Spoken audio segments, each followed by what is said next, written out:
Olá, que Deus abençoe você abundantemente. Nós estamos meditando na Palavra de Deus, Novo Testamento, em ordem cronológica. Hoje nós vamos ler Mateus capítulo 8, a partir do versículo 14. É a ordem cronológica de todos os fatos que ocorreram nesse Novo Testamento, na caminhada do Senhor Jesus, nesses 3 anos do seu ministério, até a sua morte e ressurreição. Depois vamos para Atos, né? A igreja do Senhor Jesus que foi sendo formada até chegar hoje, nos dias de hoje. Você tem gostado do conteúdo? Dá o seu gosto, partilhe esse vídeo com alguém. Vamos pedir a direção? Meu Deus, que privilégio que nós temos de estar aqui segurando a Tua Palavra e podermos meditar nela e podermos ser tão beneficiados por ela. Benditos somos, meu Deus, por termos esse privilégio. Peço que o Senhor fale conosco, como o Senhor falou no passado pelos profetas, que hoje o Senhor venha falar através do Teu Espírito, através da vida do Senhor Jesus. Em nome de Jesus eu peço isso. Amém. Então, versículo 14 do capítulo 8 de Mateus. E Jesus, entrando em casa de Pedro, viu a sogra deste acamada e com febre, e tocou-lhe na mão. E a febre a deixou, e levantou-se e serviu-os. Olha só, que interessante, né? Aquela doença deixou ela enfermada, né? Ela estava acamada. Mas, quando ela foi curada, a Bíblia diz, levantou-se e serviu-os, né? Esse é o propósito de Deus, nos libertar, nos curar, nos transformar, para que possamos servi-lo também. No 16, e chegada a tarde, trouxeram-lhe muitos endemoniados, e ele com a sua palavra expulsou deles os espíritos e curou todos os que estavam enfermos. O poder da palavra, né? Que às vezes a pessoa ela não vê assim, dessa forma, né? Esse poder que há na palavra de Deus, de nos libertar. Uma palavra que você ouve liberta você da luxúria. Uma palavra que você ouve liberta você do vício. Uma palavra que você ouve faz você nascer de Deus. Então, por isso que não despreze a palavra que você ouve na igreja e que você medita também.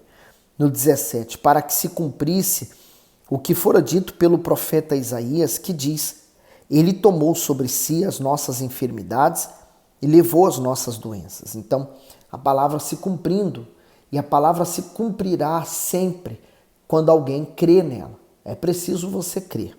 18, e Jesus vendo em torno de si uma grande multidão, ordenou que passassem para o outro lado. E aproximando-se dele um escriba, disse-lhe, mestre, onde quer que fores, eu te seguirei. E disse-lhe Jesus, as raposas têm covis e as aves do céu têm ninhos, mas o Filho do Homem não tem onde reclinar a cabeça. Por quê? Ele era uma pessoa acostumada com o conforto material. Então, o Senhor Jesus está dizendo a ele que para segui-lo não vai ter esse conforto, ele não vai desfrutar desse conforto. No 21, e outros de seus discípulos lhe disse, Senhor, permite-me que primeiro vá sepultar o meu pai. Jesus, porém, disse-lhe, segue-me e deixa os mortos sepultar os seus mortos. Comentário, deixa os mortos sepultar os seus mortos. O sepultamento de uma pessoa é o momento mais triste para a família e para os amigos. É quando todos que amavam lhe rendem as últimas homenagens e demonstram todo o seu carinho e respeito. É uma ocasião de muito respeito e valor para os vivos. Mas o Senhor Jesus ensinou que é muito mais importante levar a palavra da salvação aos vivos do que sepultar os mortos, pois estes poderiam ser sepultados por aqueles que estão mortos espiritualmente, isto é, mortos nos seus pecados. E aí deixa eu explicar para você o que significou isso aqui naquela altura. Normalmente, quando uma pessoa morria, então a primeira coisa que era feita era sepultá-la, né? Mas como o Senhor Jesus foi embalsamado, né? Colocaram aqueles perfumes, o corpo é enrolado no manto e ele é sepultado numa sepultura. Depois, com o tempo, né, a carne se dissolve e ficam os ossos. Então, esses ossos normalmente eram recolhidos e era colocado dentro de uma caixa pequena, né, de aproximadamente nem 1 metro, 70 centímetros por por 50, mais ou menos. Então esse ossuário era colocado. E aí nesse dia era feita uma cerimônia de sepultamento. Era como, por exemplo, se o familiar ainda tivesse presente na vida deles naquele período de decomposição.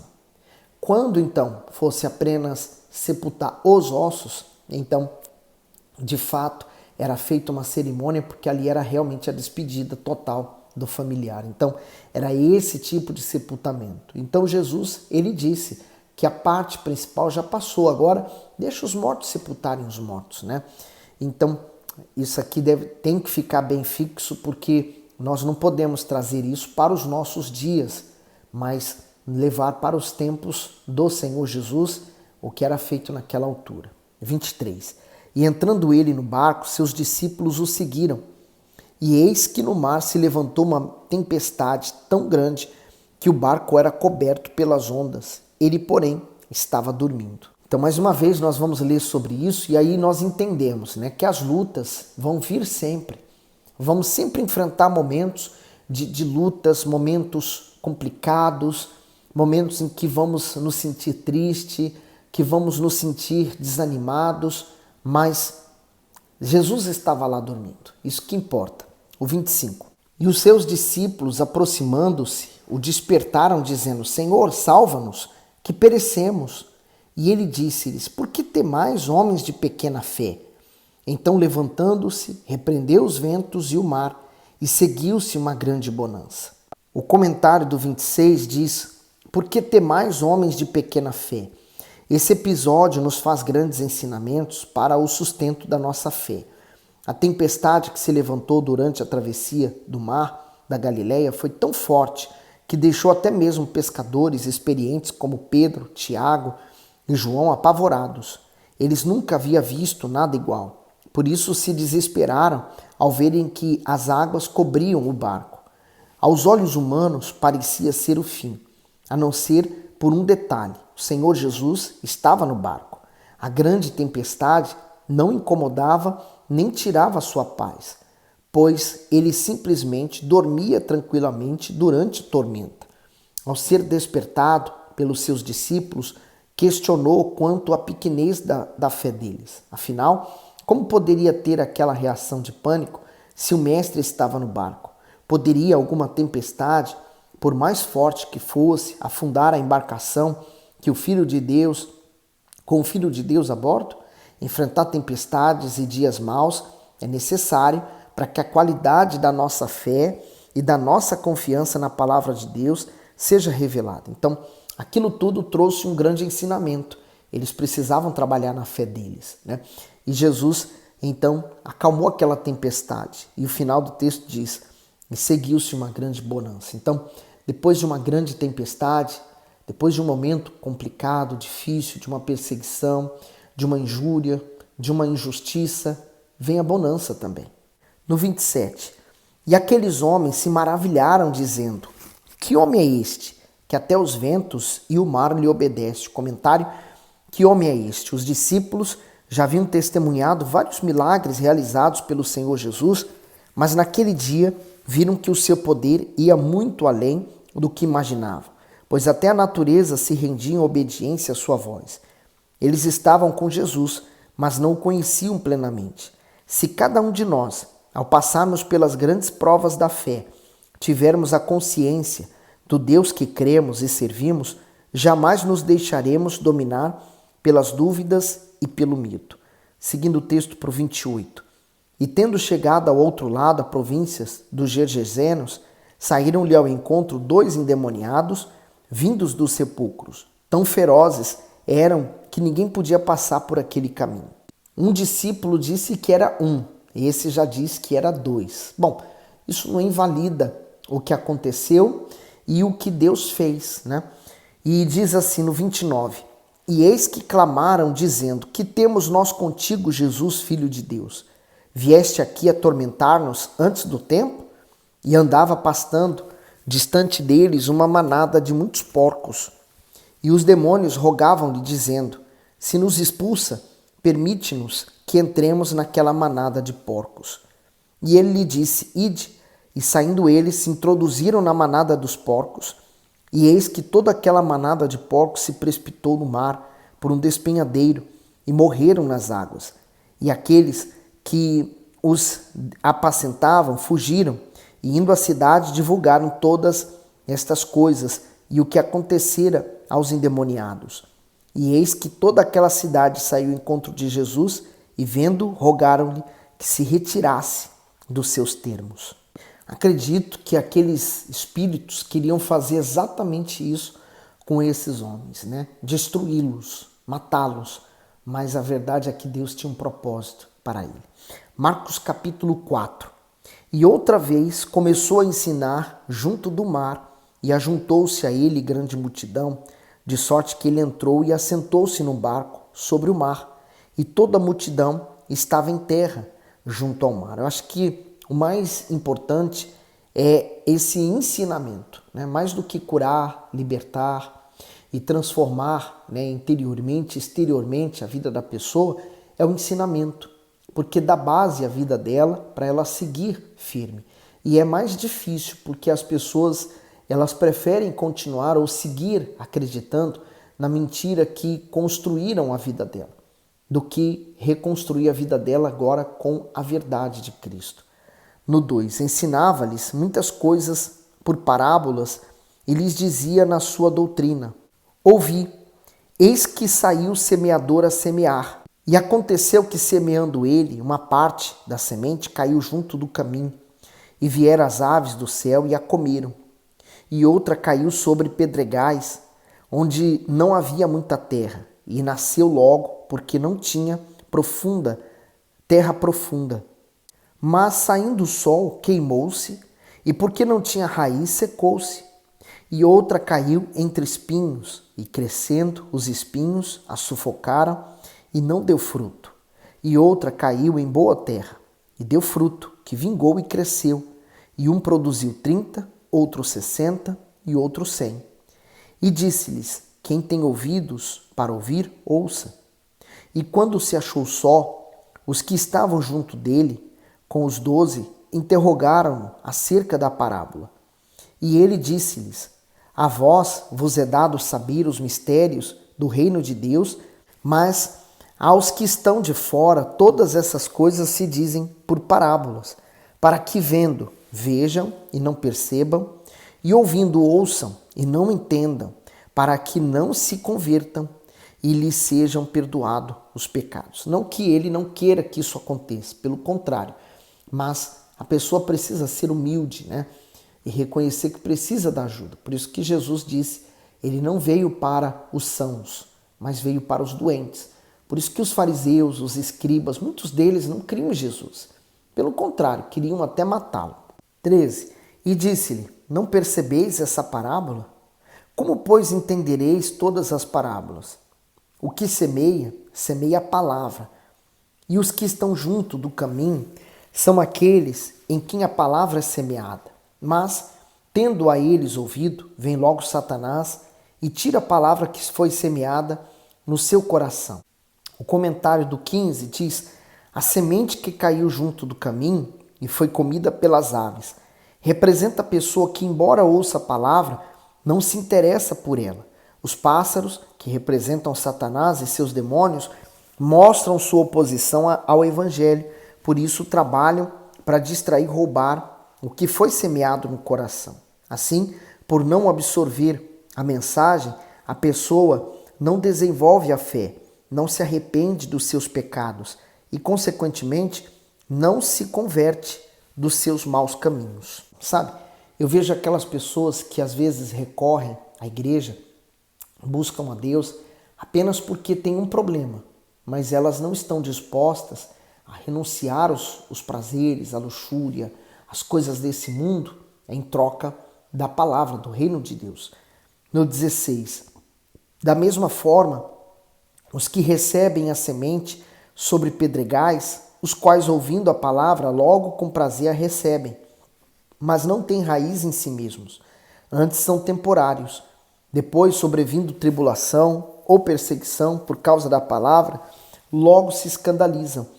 E é verdade, há pessoas que não suportam, por exemplo, a as perseguições e às vezes até coisas que acontecem dentro da igreja, entre aqueles que são supostos irmãos. E Deus permite para que a nossa fé seja testada. Lembra do barco? Os discípulos estavam ali, veio aquela tempestade. Jesus estava no barco. Ele falou, homens de pequena fé, porque naquele momento eles não usaram a fé, eles se desesperaram. O comentário do 16 ao 17 diz sobre pedregais. A semente até se desenvolve no solo rochoso, mas por não possuir raízes profundas, dura pouco. Esse tipo de terreno remete ao coração superficial, que até recebe a palavra, mas impede que ela penetre profundamente. Pessoas assim aparentam ser sinceras e possuir muita fé, mas diante das tribulações e perseguições não resistem e se afastam do Altíssimo. Isso acontece porque, embora aceitem a palavra, se entregam parcialmente a Deus. Por isso, não conseguem vivenciar uma experiência genuína com Ele. Agora o 18 diz, e outros são os que receberam a semente entre espinhos, os quais ouvem a palavra, mas os cuidados deste mundo, os enganos das riquezas e as ambições de outras coisas, entrando, sufocam a palavra e fica infrutífera. O comentário diz assim, entre espinhos. Isso representa as diversas ocupações humanas que sufocam a semente, isto é, o coração preocupado demais com os anseios do mundo, com as riquezas e com as realizações pessoais, impede a pessoa de ter comunhão com Deus. A busca excessiva por desejos legítimos como prosperidade, beleza, entretenimento, pode tornar a vida espiritual infrutífera.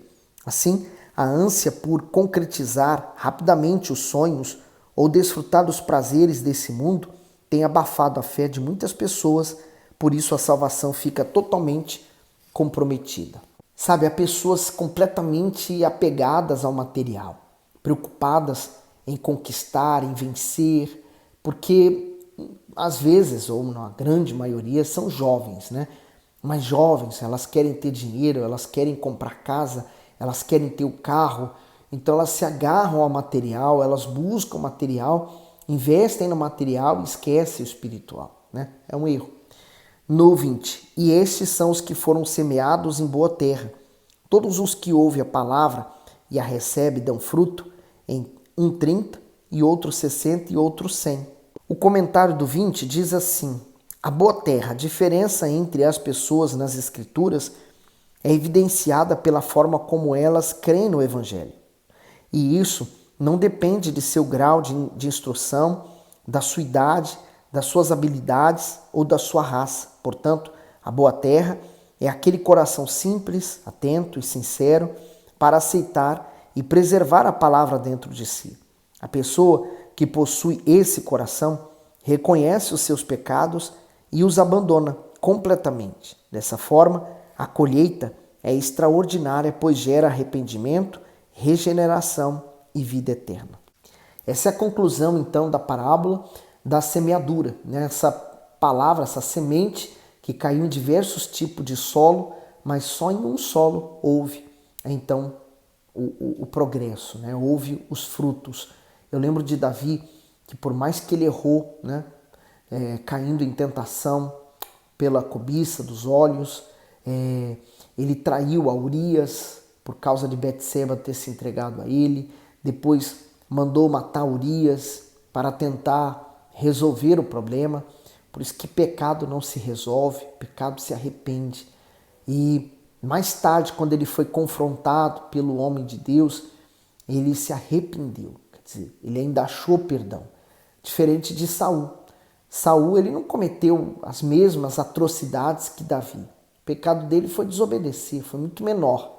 Mas a questão e a diferença entre Saul e Davi é que Saul, ele não se arrependeu, ele não achou perdão. Então ele seguiu orgulhoso, se achando correto no que ele fez. Davi não, ele enxergou o seu erro, se arrependeu, se voltou para Deus e Deus o perdoou. Que você possa fazer o mesmo, né?